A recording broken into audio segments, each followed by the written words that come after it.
ओम शांति। 20/5/2022 बाबा कहते मीठे बच्चे, अपने इस जीवन को कौड़ी से हीरा जैसा बनाना है तो समय को सफल करो। अब गुणों को निकालो, खाने पीने सोने में समय बर्बाद मत करो। प्रश्न है, मनुष्यों ने किस एक शब्द से सबको भगवान का रूप समझ लिया है? बाबा का उत्तर है, बाबा कहते हैं इस समय मैं बहुरूपी हूँ। ऐसे नहीं, यहाँ जब मुरली चलाता तो परमधाम खाली हो जाता है। मुझे इस समय बहुत काम करने पड़ते हैं, बहुत सर्विस चलती है, बच्चों को भक्तों को साक्षात्कार कराना पड़ता है। इस समय मैं बहुरूपी हूँ। इसी एक शब्द से मनुष्यों ने कहा है यह सब भगवान के रूप है। फिर प्रश्न है, बाप की किस श्रीमत को पालन करने वाले बच्चे सपूत हैं? बाबा का उत्तर है, बाबा कहते हैं बच्चे कभी भी डिसर्विस ना करो। टाइम बहुत वैल्यूबल है, इसे सोने में ना गवाओ। कम से कम 8 घंटा मेरे खातिर दो। यह श्रीमत पालन करने वाले सपूत हैं। गीत है, तूने रात गवाई सो के, दिन गवाया खा के। ओम शांति। बच्चों को बाप समझा रहे हैं। बच्चे जानते हैं हम सब बच्चे हैं बाप के। हमारे शरीर का बाप तो है ही शारीरिक, लेकिन आत्मा जो अशरीरी है उसका बाप भी अशरीरी है। बाप ने समझाया है बेहद के बाप से बेहद सुख का वर्षा मिलता है। अभी शुरू होता है जो त्रेता अंत तक चलता है। तुम अभी पुरुषार्थ कर रहे हो भविष्य की इस जन्मों की प्रारब्ध के लिए। बाबा कह रहे तुम अभी पुरुषार्थ कर रहे हो भविष्य की इस जन्मों की प्रारब्ध के लिए। फिर बाद में हद का शुरू होता है, बेहद का पूरा हो जाता। यह गुहा बातें हैं ना, जानते हैं आधा कल्प हम हद के बाप से वर्षा लेते हैं और बेहद के बाप को याद करते आए हैं। आत्मा के संबंध में सभी ब्रदर्स हैं, वह है बाप। कहते भी है हम आत्माएं भाई भाई है। फिर जब मनुष्य सृष्टि की रचना रची जाती है तो भाई बहन हो जाते हैं। यह नई रचना है ना, पीछे फिर परिवार बढ़ता है। काका चाचा मामा सब पीछे होते हैं। इस समय बाप रचना रच रहे हैं। बच्चे और बच्चियां हैं, दूसरा कोई संबंध नहीं है। अब तुम जीते जी भाई बहन बन जाते हो, दूसरे कोई संबंध से ताल्लुक नहीं है। अभी तुमको नया जन्म मिल गया है। जानते हो हम अभी ईश्वरीय संतान हैं, शिववंशी ब्रह्मा कुमार कुमारियाँ। ब्रह्मा कुमार कुमारियों का और कोई संबंध नहीं।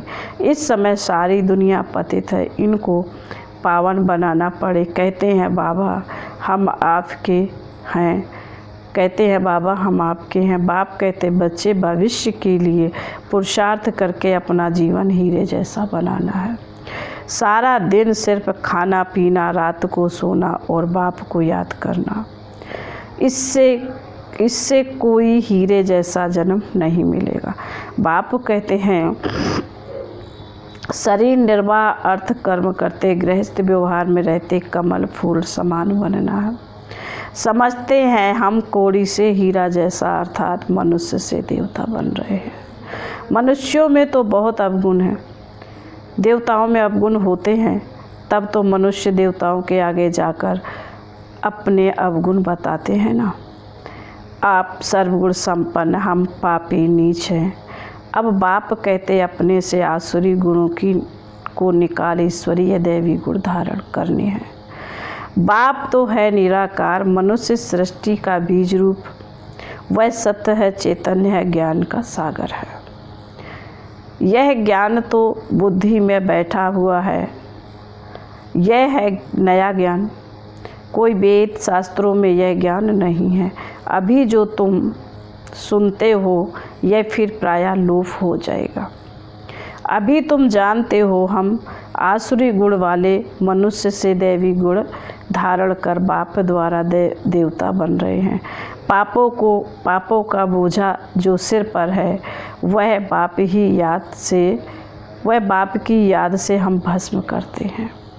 बाबा कह रहे पापों का बोझा जो सिर पर है वह बाप की याद से हम भस्म करते हैं। भक्ति मार्ग में तो यही सुनाते आए हैं कि पानी में स्नान करने से पाप भस्म हो जाएंगे, परंतु पानी से तो पावन बन नहीं सकते। अगर ऐसा होता तो फिर पतित पावन बाप को क्यों याद करते? कुछ भी समझते नहीं हैं।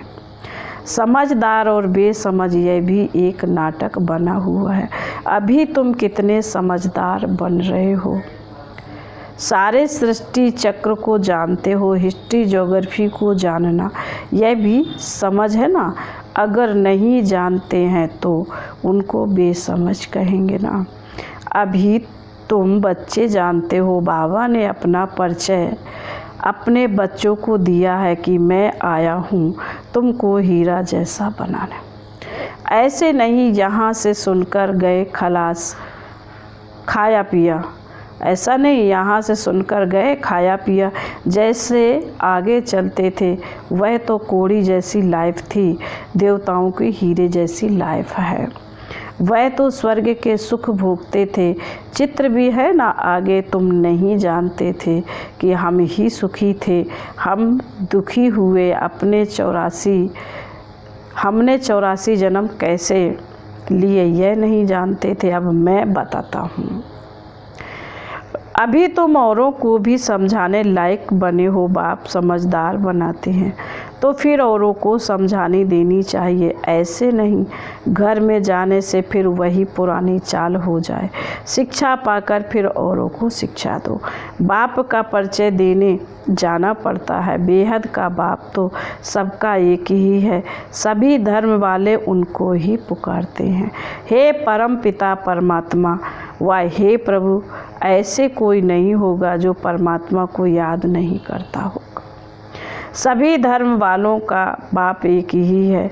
बाप को सभी याद करते हैं। बाप से वर्षा पाने के सभी हकदार हैं। वर्षे पर भी समझाना पड़े बाप कौन सा वर्षा देते हैं। मुक्ति और जीवन मुक्ति, यहाँ तो सब जीवन बंद है। बाप आकर सबको रावण के बंधन से छुड़ाते हैं।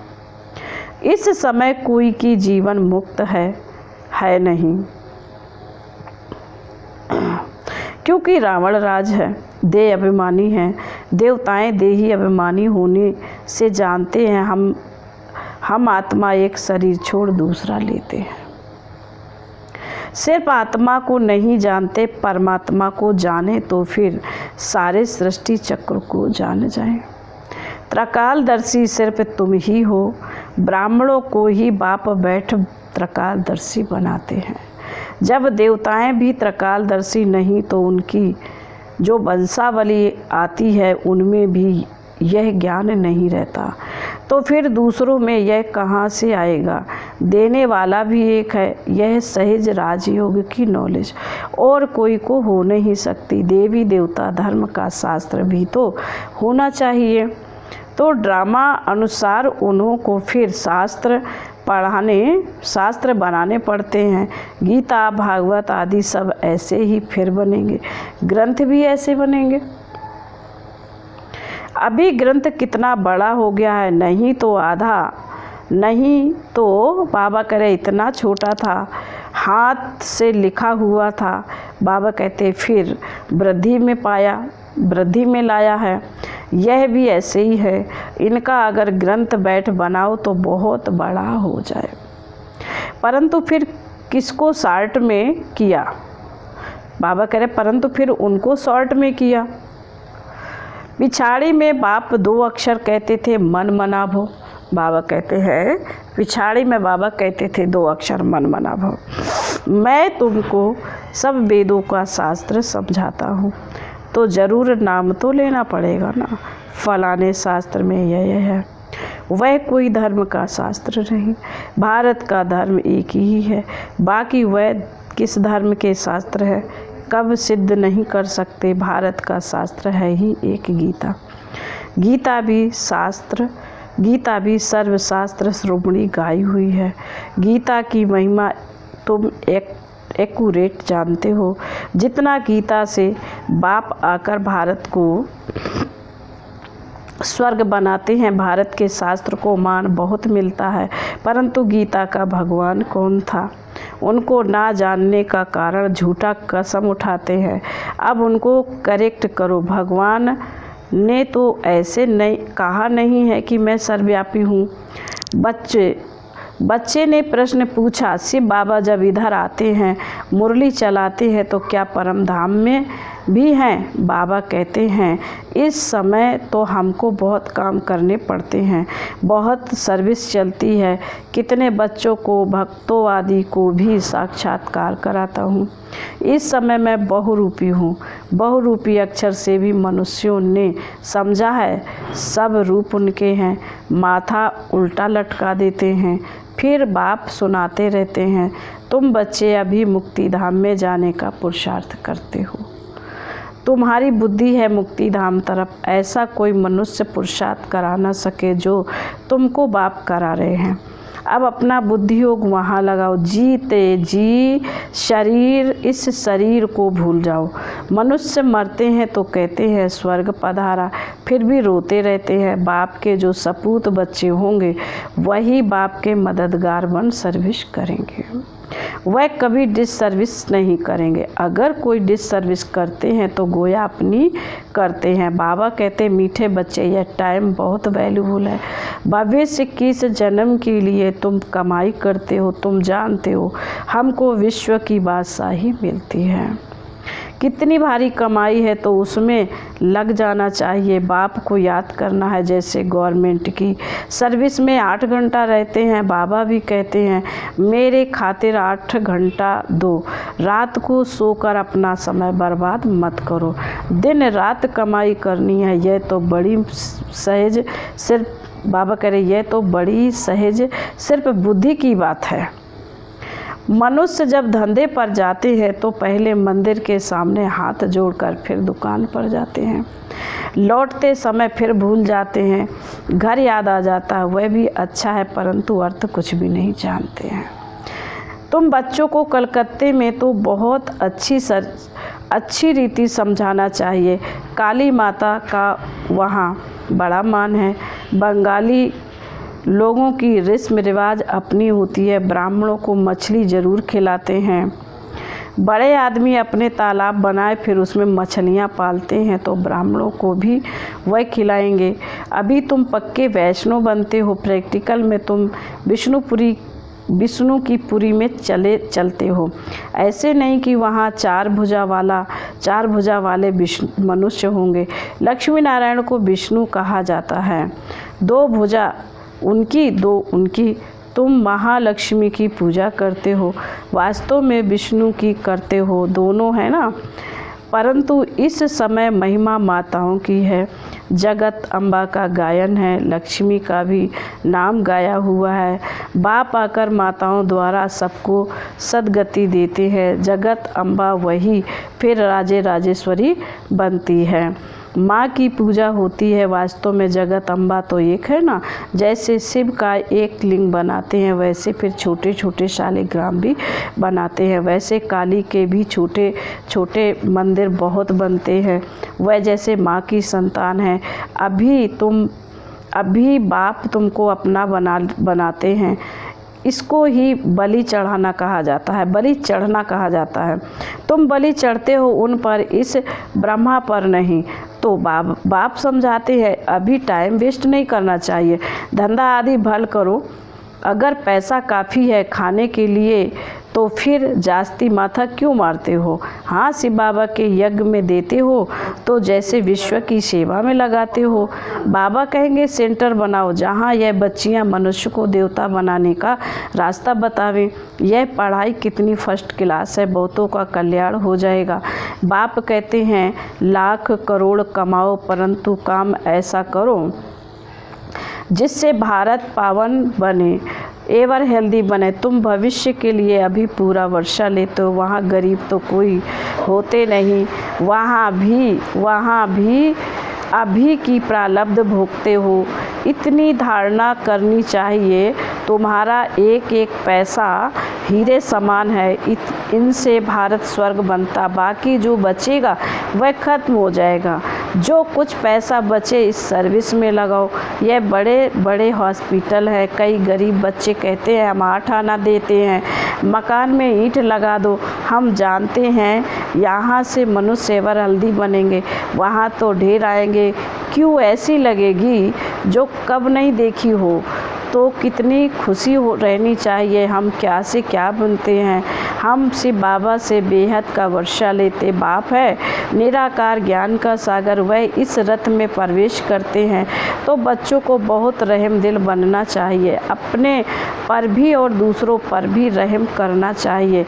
फिर बाबा बोले अच्छा मीठे मीठे शिकीले दे बच्चों प्रति माता पिता बाप दादा का याद प्यार और गुड मॉर्निंग। रूहानी बाप की रूहानी बच्चों को नमस्ते। हम रूहानी बच्चों की रूहानी माता पिता बाप दादा याद प्यार गुड मॉर्निंग और नमस्ते।